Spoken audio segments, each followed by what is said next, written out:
భారత్ మాతాకి దేశభక్తి రావాలి మీ అందరిలో. భారత్ మాతాకి,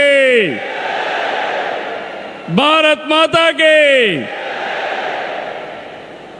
తెలుగు తల్లికి, తెలుగు తల్లికి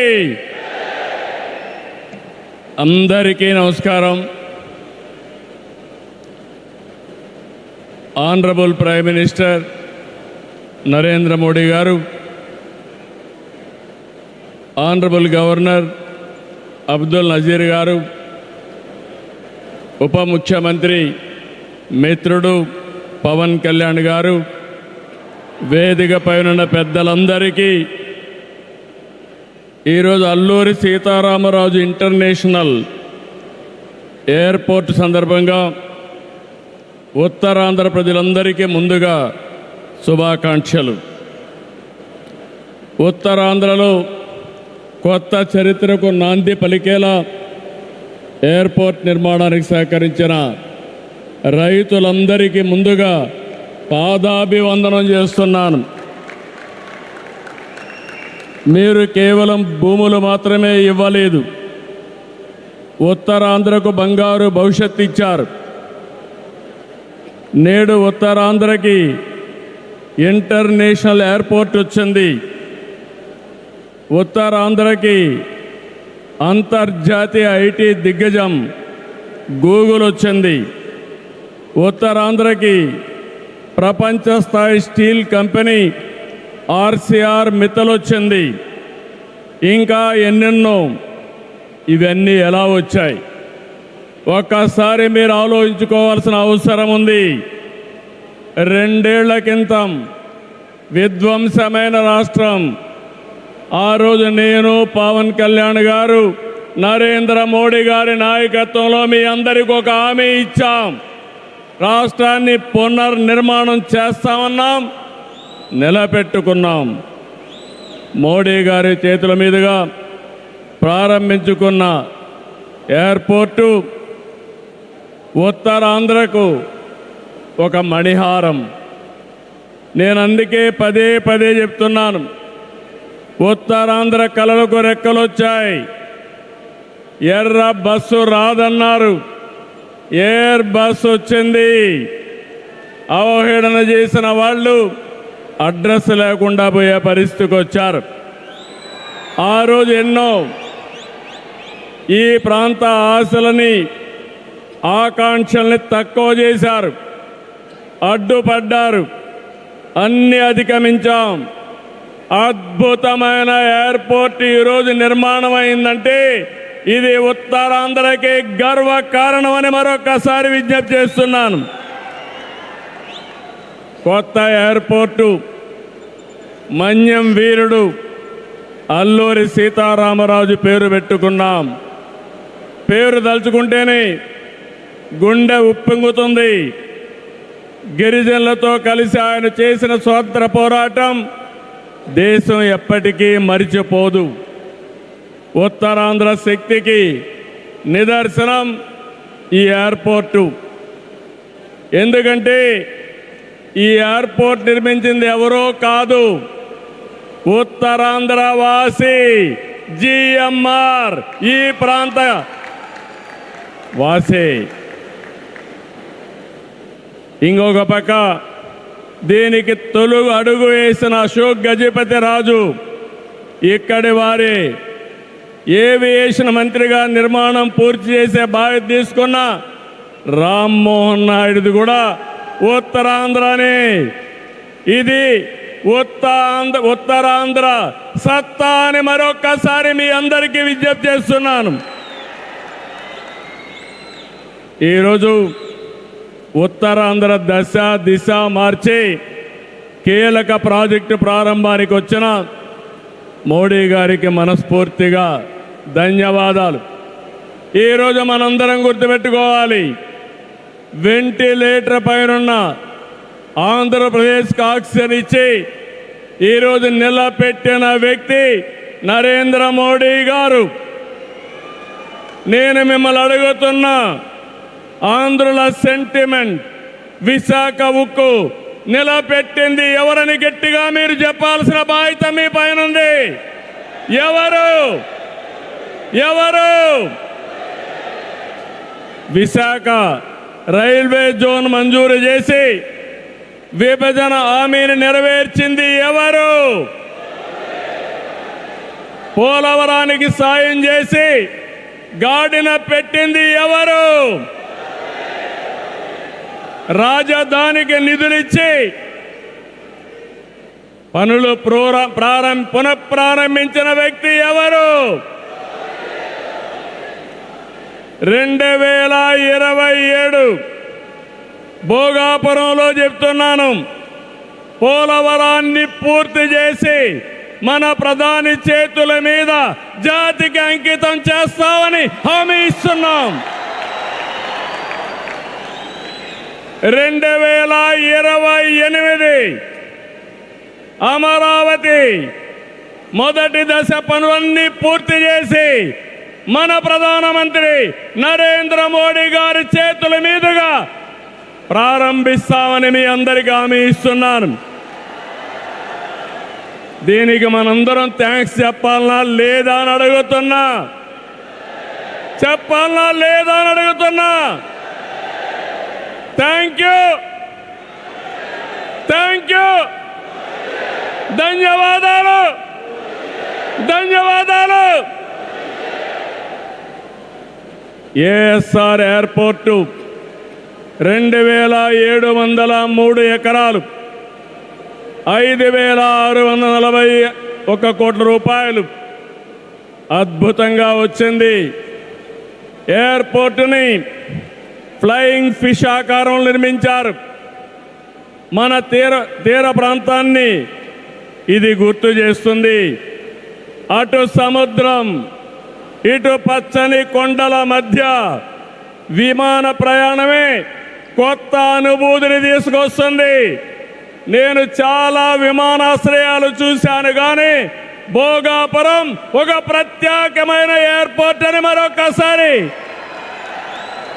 మీకు విజ్ఞప్తి చేస్తున్నా. ఎయిర్పోర్ట్లో అడుగడుగున తెలుగు కళలు, సంస్కృతి కనిపిస్తున్నాయి. తెలుగు ముగ్గులు, ఏటి కొప్పాక బొమ్మలు, కూచిపూడి నృత్యం, తోలు బొమ్మలాట, బొబ్బలి వీణ, నాదస్వరం, లేపాక్ష నంది వంటివి ప్రతిబింబించేలాగా తీర్చిదిద్దారు. విశాఖ నుంచి భోగాపురాన్ని నిర్మించే బీచ్ కారిడారు ప్రకృతి అందాలతో మరింత ఆకర్షణ తెస్తుంది. గ్లోబల్ ఏరోస్పేస్ ఏవియేషన్ హబ్కి GMR Mansas aviation university, ASIP semiconductor ప్రాజెక్టుకు శంకుస్థాపన చేసుకున్నాం. జిఎంఆర్ విఎఫ్ స్కిల్ డెవలప్మెంట్ సెంటర్కి ప్రారంభించుకున్నాం. శంషాబాద్ ఎయిర్పోర్టుతో తెలంగాణ దశ దిశ మారింది. భోగాపురం ఎయిర్పోర్టుతో ఉత్తరాంధ్ర దశ దిశ మారుతుంది. 2015లో ఆనాడు ప్రధానమంత్రిగా ఉన్న నరేంద్ర మోడీ గారి నాయకత్వంలో ప్రకటన చేశాం. 19లో అనుమతులు తెచ్చి శంకుస్థాపన చేశాం. భోగాపురానికి నాడు కొబ్బరికాయ కొట్టింది మనమే, నేడు గుమ్మడికాయ కట్టింది మనమే.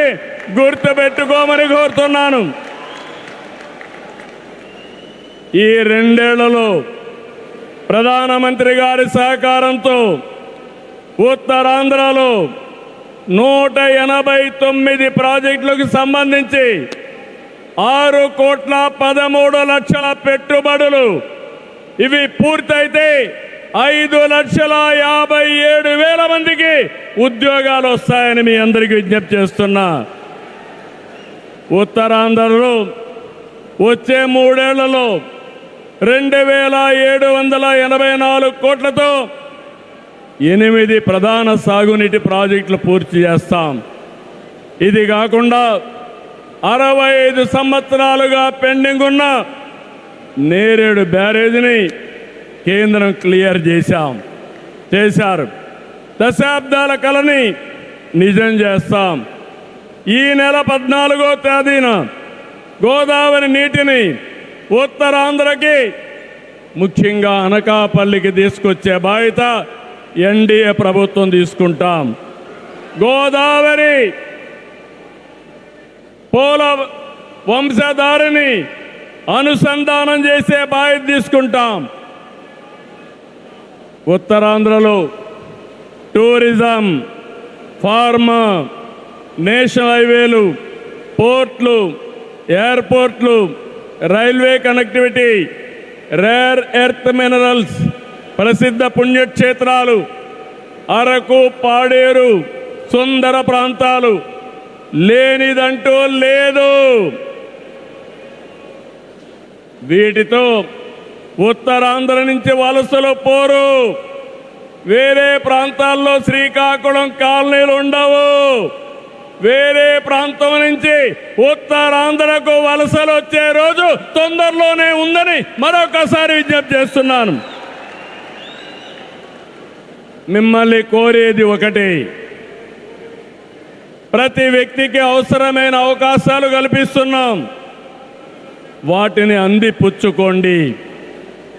మీ జీవితాలకి మార్చుకుంటూనే సమాజం కోసం, ఈ ప్రాంతం కోసం పనిచేయాల్సిందిగా మిమ్మల్ని అందరినీ కోరుతున్నా. ఈ సందర్భంలో నేను ఒక్క విషయం మీ అందరికి గుర్తు చేయాలి. ఇప్పుడే పవన్ కళ్యాణ్ గారు కూడా ఆవేదన గుర్తు చేశారు. We are in inspiring time. PM Saab, Modi Saab, I am telling you with my heart. We are in inspiring time. The world has moved from IT to AI. The right knowledge is available. The right technology is maturing. But we need leaders to deliver. Democratic countries everywhere are facing crisis, searching for new leaders. We are fortunate, India is fortunate. There is a tested leadership. 25 years, Narendra Modi ji as Chief Minister and Prime Minister of India has done extraordinary work. నేను చెప్పింది వాస్తవం అయితే మోడీ గట్టిగా చెప్పాలి. Modi,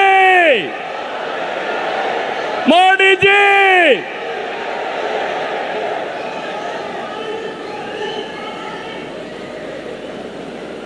He is the only one leader in the democratic world with the knowledge, the technology and the ability to carry 144 crore people and make this nation forward.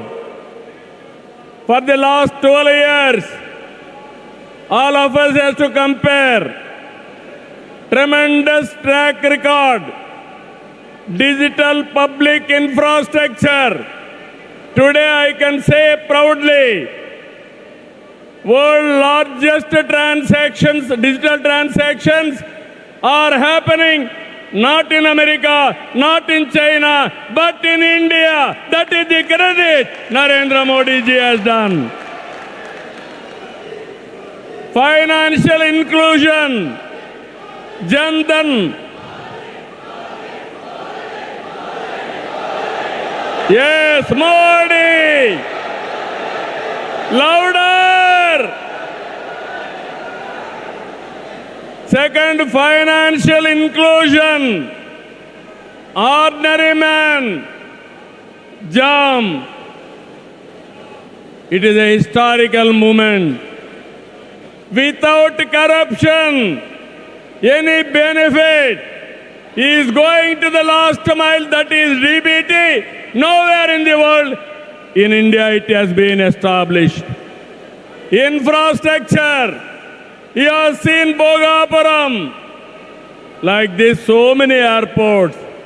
National highways. I can say proudly, nowhere in the world our national highways can beat.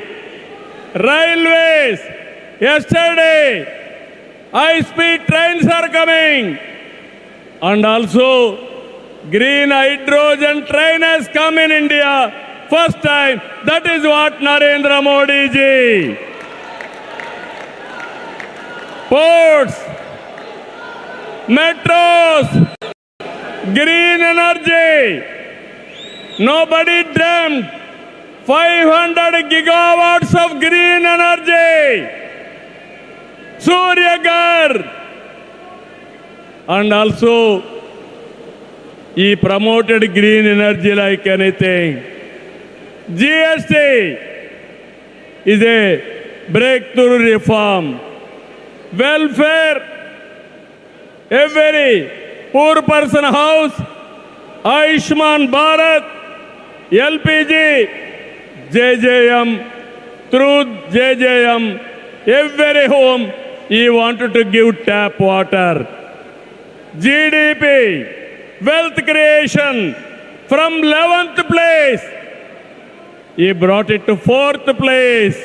That is the pride. National defense and also security. There is no Naxalism, no terrorism. Under his leadership, we are all safe. Foreign policy, one of the best foreign policy. Every country is shocked to hear that. Space, science, technology. If we talk anything, I have seen in my past 5 decades career. 1978, I became first time MLA.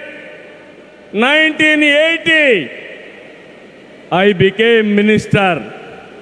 First time, I have seen a leader with clear clarity. Always, he works with a single agenda, nation first. I am asking one thing, how many leaders with dedication they have worked? In my experience, only one leader, that is Narendra Modi, has done extremely good work.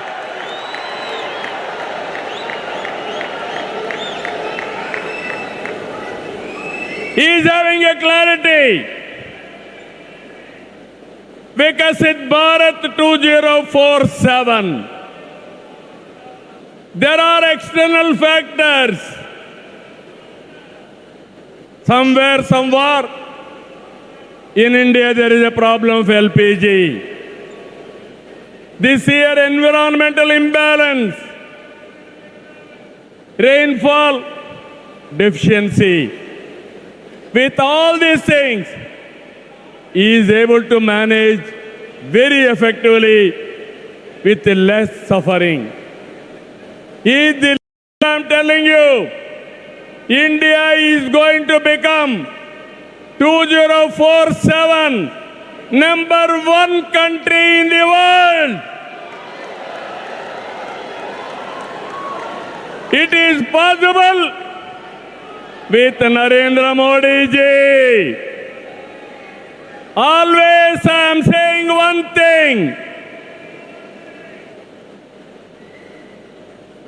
Right man, right time, right place is the blessing. Nation is blessed with his leadership. I am appealing entire nation. You have to think only one thing.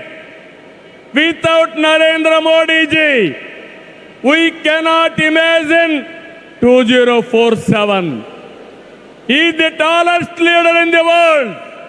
If we go to any country, everybody is respecting. That is the pride he brought for the nation. hands off to him. All of us has to stand with him. గట్టిగా లేచి నిలబడుకొని సంఘీభావాన్ని తెలియజేయండి.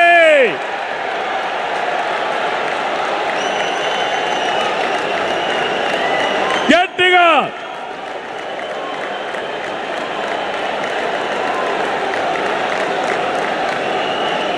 It is our responsibility, our commitment for the nation. Nation first, persons next. So I am very happy. Entire nation has to understand the amount of development, the amount of respect India is commanding globally. Only one man is leading. One leader is leading. That leader is Narendra Modi ji. We have to protect his leadership. All of us have to talk about it. Those who are criticizing him, they have to understand what they have contributed for this nation. He has done for the last 25 years extraordinary work. So with this, భారతదేశాన్ని number 1గా నిలబెట్టే శక్తి నరేంద్ర మోడీ గారికి ఉంది. తెలుగు జాతి చరిత్ర సృష్టించే శక్తి మనకుంది. అల్లూరి సీతారామరాజు స్ఫూర్తితో ఐక్యంగా అడుగేద్దాం. అటు కేంద్రం ఇటు రాష్ట్రం కలిసి ముందుకెళ్దాం. తెలుగు జాతిని నెంబర్ 1గా చేసుకోవాలని మరొక్కసారి మీ అందరికీ విజ్ఞప్తి చేస్తూ, ఉత్తరాంధ్ర మళ్ళీ చెప్తున్నా, ఇంక మీరు పేద అరుపులు అరవడానికి లేదు. ఉత్తరాంధ్ర ఉత్తమ ఆంధ్ర, నెంబర్ 1 ఆంధ్ర, నెంబర్ 1 ప్రపంచంలో దేశం రావాలి. విత్ దిస్ మరొకసారి మీ ఉత్సాహం చూశాను, మీ కమిట్మెంట్ చూశాను.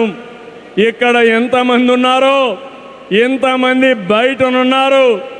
ఈరోజే మన గిరిజన పిల్లలు దింసా డాన్స్ చేసి గిన్నీస్ రికార్డు తెప్పించారు, వరల్డ్ బుక్ ఆఫ్ రికార్డ్స్ తెప్పించారు.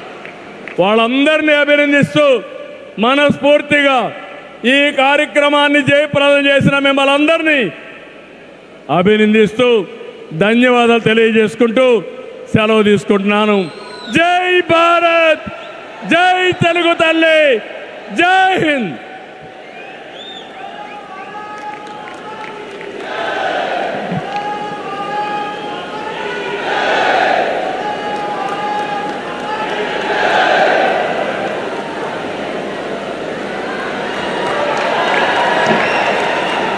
Thank you.